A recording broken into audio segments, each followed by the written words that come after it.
اللہ ہی اللہ کیا کرو، دکھ نہ کسی کو دیا کرو، جو دنیا کا مالک ہے نام اسی کا لیا کرو۔ السلام علیکم ورحمۃ اللہ وبرکاتہ۔ ناظرین، استقبال ہے، سواگت ہے آپ کا viral news live studio Jalgaon, Maharashtra, India میں۔ میں آپ کا میزبان مفتی محمد ہارون ندوی۔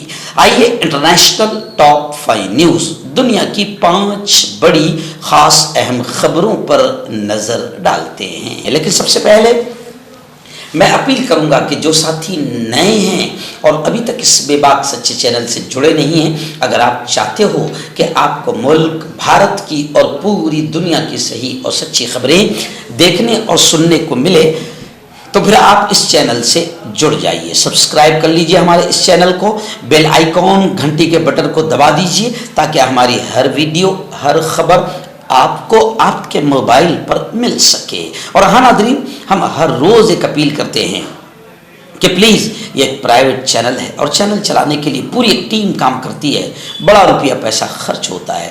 اگر آپ چاہتے ہو کہ ایسے چینل جو ظلم اور ظالموں کے خلاف بے باک انداز میں بول رہے ہیں، اگر آپ چاہتے ہو کہ ایسے چینل مضبوط ہوں تو پلیز آپ چینل کی فائنینشیل ہیلپ، مالی تعاون، مالی مدد ضرور کیجیے۔ اسکرین پر آپ نظر ڈالیں، ہمارے چینل کا بینک اکاؤنٹ نمبر بھی دیا گیا ہے، اور اگر آپ آن لائن پیسہ بھیج کر مدد کرنا چاہتے ہیں تو گوگل پے، فون پے اور پے ٹی ایم تینوں کا ایک ہی نمبر ہے، 9923223361، اور دوسرا نمبر ہے 9637541786۔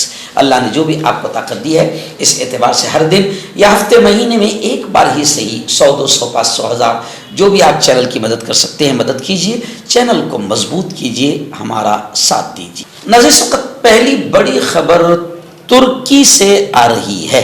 جی ہاں، خبر عراق کی ہے لیکن ترکی سے متعلق ہے۔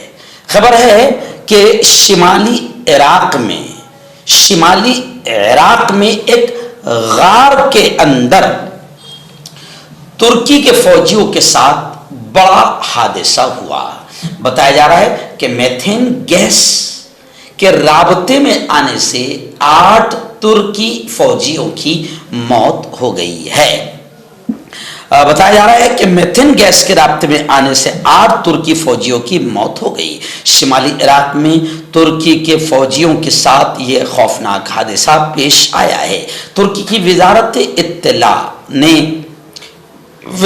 دفاع نے یہ اطلاع دی ہے کہ یہ واقعہ اتوار کو شمالی عراق میں ایک غار کے اندر 2022 میں کرد جنگجوؤں کے ذریعے مارے گئے ایک ساتھی فوجی کی باقیات تلاش کرتے وقت میتھین گیس کے رابطے میں آنے سے یہ واقعہ ہوا ہے اور 8 فوجیوں کی موت ہوئی ہے۔ یہ فوجی ایک پہاڑی غار کے اندر تھے، باقیات کی تلاش کرتے کرتے ان میں سے 19 فوجی گیس کے رابطے میں آ گئے، جس کی وجہ سے 8 فوجیوں کی دم گھٹنے سے موت ہو گئی۔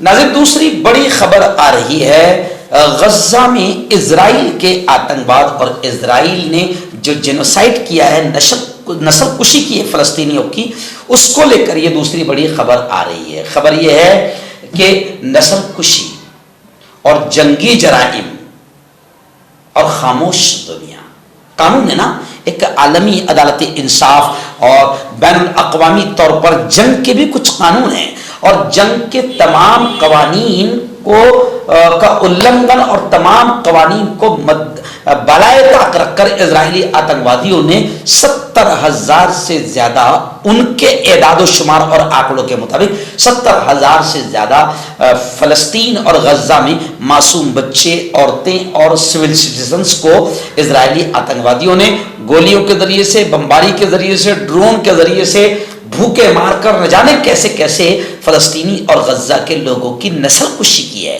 ان کا قتل عام کیا ہے۔ لیکن اب افسوس یہ ہوتا ہے کہ نسل کشی، جنگی جرائم، ساری چیزیں دیکھ کر دنیا خاموش ہے۔ تو اب سوال اٹھ رہا ہے، اور دنیا میں یہ سوال سوشل میڈیا پر بھی گردش کر رہا ہے کہ کیا سزا صرف کمزوروں کے لیے ہے؟ یعنی اگر کوئی کمزور آدمی، کوئی کمزور ملک اگر کوئی جنگی جرم کر لے تو اس کو سزا دی جائے گی، اور اگر اسرائیل یا امریکہ یا کوئی بڑا پاورفل ملک اگر بدماشی کرے، شیطانی حرکت کرے اور آتنکواد کا ننگا ناچ کھیلے تو کیا اس کو سزا نہیں ملے گی؟ یہ سوال اٹھ رہا ہے، اور یہ سوال واجبی ہے کیونکہ دنیا دیکھ رہی ہے کہ اسرائیل کو سب آتنکوادی کہہ رہے ہیں، سب کہہ رہے ہیں کہ اسرائیل نے نسل کشی کی ہے، جنگی جرم کیا ہے، لیکن اس کے باوجود بھی پوری دنیا خاموش ہے۔ کوئی بھی اسرائیل کو سزا دینے کے لیے تیار نہیں ہے، کوئی بھی اسرائیل کو چھوڑنے کو تیار نہیں ہے، اور اس پر افسوس یہ کہ جو سپر پاور کہا جانے والا امریکہ پوری دنیا میں امن قائم کرنے کی بات کرتا ہے، اسرائیل کے آتنکواد کا سب سے بڑا اور اہم ذمہ دار خود امریکہ ہے، کیونکہ اسرائیل اتنا سا ناپاک ناجائز بچہ ہے، امریکہ کی مدد اور اشارے کے بغیر وہ کچھ بھی نہیں کر سکتا ہے۔ یعنی جو کچھ بھی اسرائیل نے نسل کشی کی ہے، جنگی جرم کیا ہے، یہ سب امریکہ کا اشارہ اور امریکہ کی مدد پر ہی ہوا ہے۔ اس لیے دنیا کو سمجھنا چاہیے کہ آج ان آتنکوادیوں کو اگر خاموش رہ کر سپورٹ کیا تو کل تمہاری بھی باری آئے گی۔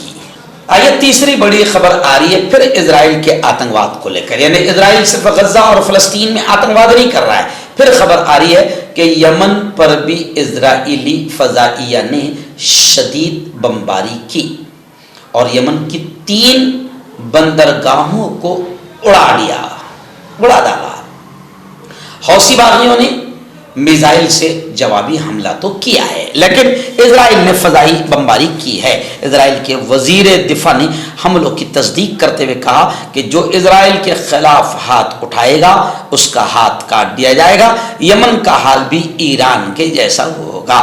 اسرائیل اور ایران کے درمیان بھلے ہی کچھ حد تک حالات ابھی پرامن ہیں، لیکن مشرق وسطیٰ میں ایک بار پھر کشیدگی بڑھ گئی ہے۔ اس بار اسرائیل نے ڈائریکٹ یمن پر حملہ کر دیا ہے۔ اتوار کی دیر رات اسرائیلی فضائیہ نے آپریشن بلیک فلیگ کے تحت یمن کے حوثی باغیوں کو نشانہ بناتے ہوئے ان کے اہم فوجی ٹھکانوں اور بندرگاہوں پر زوردار حملے کیے ہیں۔ اسرائیلی حملے کا مرکز یمن کا علاقہ حدیدہ اور راس عیسیٰ اور سالف بندرگاہ تھی۔ خیر، اس نے یہ جو جملہ کہا اسرائیل کے وزیر دفاع نے، یمن کا حال بھی ایران کی طرح کر دے گا، تو یہ بات بالکل بھی ہضم ہونے والی نہیں ہے، کیونکہ ایران نے اسرائیل کا بڑا برا حال کیا ہے۔ آئیے ناظرین، بڑی خبر آ رہی ہے۔ جی ہاں، آپ جانتے ہیں کہ برکس کئی ملکوں کی ایک تنظیم ہے اور ان کی کانفرنسز، ان کے اجلاس، ان کی بیٹھک ہوتی ہے اور کچھ انٹرنیشنل اہم مدوں پر بات ہوتی ہے۔ لیکن اب آپ دیکھیں کہ امریکہ کے صدر ڈونلڈ ٹرمپ نے برکس میں شامل تمام ملکوں کو ٹرمپ نے دھمکی دی۔ کیا دھمکی دی؟ کہا کہ امریکہ آنے والے دنوں میں درجنوں ملکوں کو ٹیرف خط بھیجنے کی تیاری کر رہا ہے۔ ٹرمپ انتظامیہ کی ہائی ٹیرف پر 90 دنوں کی راحت بدھ کو ختم ہونے جا رہی ہے۔ امریکی صدر ٹرمپ نے اتوار کو وارننگ دی ہے کہ برکس کی امریکہ مخالف پالیسی کے ساتھ خود کو جوڑنے والے ملکوں سے 10% اضافی ٹیرف کی وصولی کی جائے گی۔ ٹرمپ نے ٹروتھ سوشل پر اپنے ایک پوسٹ کے ذریعے وارننگ دی ہے اور انہوں نے کہا کہ اس پالیسی میں کوئی رعایت نہیں کی جائے گی۔ ٹرمپ نے اپنے پوسٹ میں امریکہ مخالف پالیسیوں کو لے کر کوئی وضاحت یا تفصیل نہیں دی ہے، حالانکہ ان کی اس دھمکی کو برکس ممالک کے ذریعے اتوار کو ہی جاری اعلانیہ سے جوڑ کر دیکھا جا رہا ہے۔ امریکہ آنے والے دنوں میں ہی درجنوں ملکوں کو ٹیرف خط بھیجنے کی تیاری کر رہا ہے، اور آپ جانتے ہیں کہ ہمارے پیارے لاڈلے وزیر اعظم اور ہمارا پیارا ملک بھی اس میں یعنی برکس ملکوں میں شامل ہے، اور ابھی ہمارے وزیر اعظم نے وہاں جا کر بھاشن بھی ٹھوکا ہے، اور امریکہ کی یہ دھمکی ہم کو بھی ہے۔ آئیے ناظرین، بڑی خبر آ رہی ہے۔ جی ہاں، پہلے آپ نے خبر سنا ہوگا کہ اسرائیلی آتنکوادی فوج نے یمن پر بھی براہ راست ڈائریکٹ حملہ کر دیا، جی ہاں 3 بندرگاہوں کو اڑا دیا، لیکن خبر یہ آ رہی ہے کہ یمن کے حوثی باغیوں نے بھی اسرائیلی حملے کا منہ توڑ جواب دیا۔ بتایا جا رہا ہے کہ اسرائیل پر 11 بیلسٹک میزائل حوثیوں نے داغ دیے۔ جیسے ہی اسرائیل پر 11 بیلسٹک میزائل داغے گئے تو امریکہ الرٹ ہو گیا۔ یمن میں واقع مسلح افواج کے ترجمان یحییٰ نے کہا کہ ملک کے ایئر ڈیفنس سسٹم نے اسرائیلی جنگی طیارہ کو کامیابی کے ساتھ کھدیڑ دیا، اور اسرائیلیوں نے جو حوثی باغیوں پر حملہ کرنا اس کے لیے پریشان کن ثابت نظر آ رہا ہے، کیونکہ ایئر ڈیفنس کو ہی یمن کے حوثی باغیوں نے تباہ کر دیا، اور پھر 11 بیلسٹک میزائلوں سے یمن کے حوثیوں نے اسرائیل پر حملہ کرتے ہوئے منہ توڑ جواب دیا، اور جیسے ہی اسرائیل کو تکلیف پہنچتی ہے تو ناجائز ابا یعنی امریکہ پریشان بھی ہو جاتا ہے اور الرٹ بھی ہو جاتا ہے۔ مردانہ طاقت حاصل کرے 72 گھنٹوں کے اندر، وہ بھی جڑی بوٹیوں دوارا حکیم یعقوب خان سے کانٹیکٹ کریں جو کہ 75 سالوں سے حکمت کر رہے ہیں۔ اس کے علاوہ جوڑوں میں درد، گردوں میں پتھری، شوگر، کھجلی، لیکوریا کا گارنٹی سے علاج کیا جاتا ہے۔ ابھی کانٹیکٹ حکیم فرید جو کہ خاندانی دیسی دواؤں سے علاج کرتے آ رہے ہیں، جیسے مردانہ طاقت، لیکوریا، شوگر بنا انگریزی دوائی بنا پرہیز کے ختم ہو جاتی ہے۔ اس کے علاوہ جوڑوں کا درد، گھٹنوں کا درد، کمر درد، کھجلی، بواسیر، خون میں مسے والی، وزن کم کرنا، وزن بڑھانا، تل مسے، آنکھوں کے اوپر کی چربی، بالوں کا جھڑنا، بالوں میں کیڑا لگنا، بھی کانٹیکٹ